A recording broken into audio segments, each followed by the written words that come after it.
کہ جامعہ ترمذی میں صحیح سند کے ساتھ یہ حدیث ہے کہ نبی علیہ السلام نے فرمایا جو شخص یہ خواہش کرے کہ وہ قیامت کو اپنی آنکھوں سے دیکھ لے، یعنی قیامت کے دن کا نقشہ کیا ہوگا، وہ منظر کیا ہوگا، تو وہ قرآن کی 3 صورتیں سورہ التکویر اور سورۃ الانفطار جو آج ہم پڑھیں گے، اور تیسری سورہ انشقاق وہ بھی آج ہی آ جائے گی انشاءاللہ، اس کو پڑھ کے دیکھ لے۔ اس کے اندر اللہ تعالیٰ نے قیامت کے دن کا نقشہ کھینچ دیا۔ اعوذ باللہ من الشیطان الرجیم، بسم اللہ الرحمن الرحیم۔ اذا السماء انفطرت، جب آسمان پھٹ جائے گا،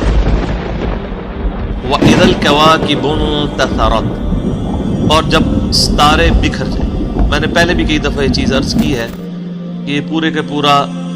جو گلیکسیز کا سسٹم ہے یہ گریویٹیشنل فورس کے اوپر ڈیپینڈنٹ ہے، اور قیامت کے دن اللہ تعالیٰ اسی فورس کو ڈسٹرب کرے گا تو اس کی وجہ سے ہر چیز تل پٹ ہو جائے گی، آسمان پھٹ جائے گا، ستارے بکھر جائیں گے۔ وَإِذَا الْبِحَارُ فُجِّرَتْ، اور سمندر بہنے لگے گے۔ پہلے بھی کئی دفعہ یہ چیز عرض کی ہے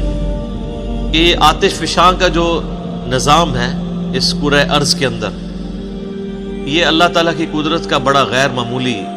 ایک مظہر ہے، اور سمندروں کے اندر جب آتش فشاں پھٹتے ہیں اور لاوا سمندر اگلتے ہیں تو اس کی وجہ سے سمندروں کے اندر ویوز پیدا ہوتی ہیں، وہی سونامی کی فارم میں آ کے ٹکراتی ہیں، اور اسی کی وجہ سے جب یہ آتش فشاں اپنا لاوا اگلتے ہیں تو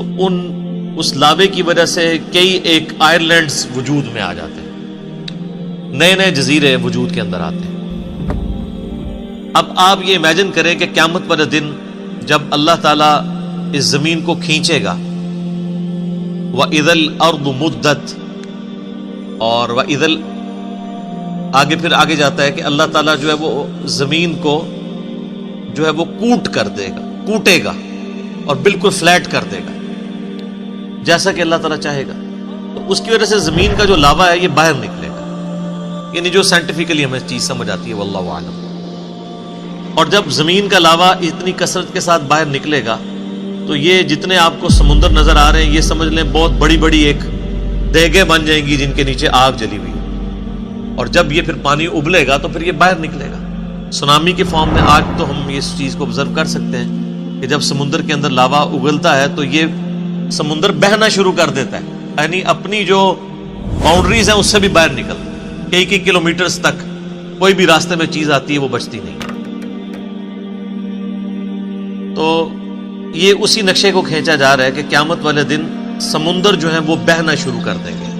یعنی اس طرح ان کے نیچے گرمائش والا معاملہ ہوگا۔ وَإِذَا الْقُبُورُ بُعْثِرَتْ، اور جب قبریں زیر و زبر کر دی جائیں گی، اکھاڑ دی جائیں گی قبریں،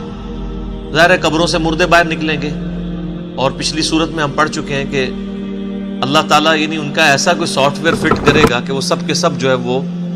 میدان محشر کی طرف جمع ہونا شروع ہو جائے۔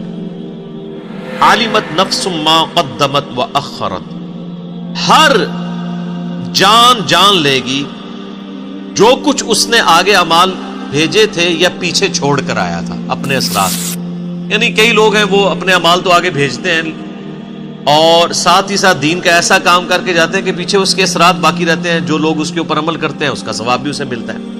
اور اگر وہ برے اعمال چھوڑ کے جاتے ہیں تو اپنا وبال تو وہ چکھیں گے، جو پیچھے چھوڑ کے جائیں گے ان کا وبال بھی انہیں چکھنا پڑے۔ صحیح مسلم میں حدیث ہے کہ اللہ کے محبوب صلی اللہ علیہ وآلہ وسلم نے فرمایا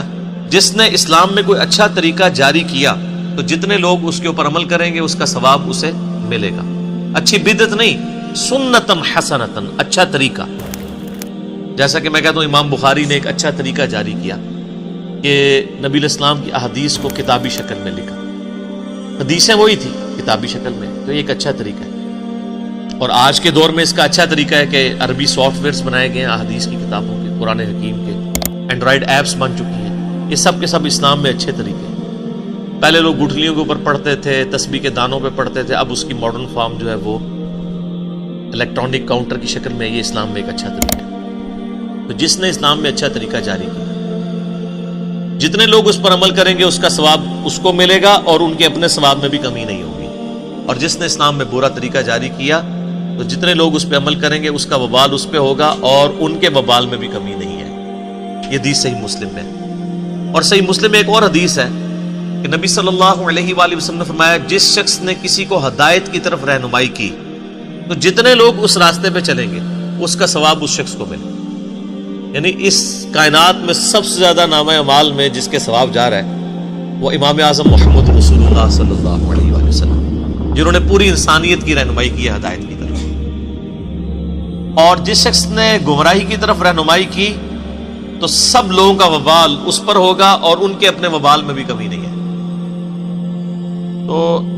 ایک تو معنی اس کا یہ ہے کہ ہر جان لے گی کہ جو اس نے نامہ اعمال اللہ کے حضور بھیجا تھا اور جو پیچھے نامہ اعمال چھوڑ کے آیا تھا, اچھا یا برا.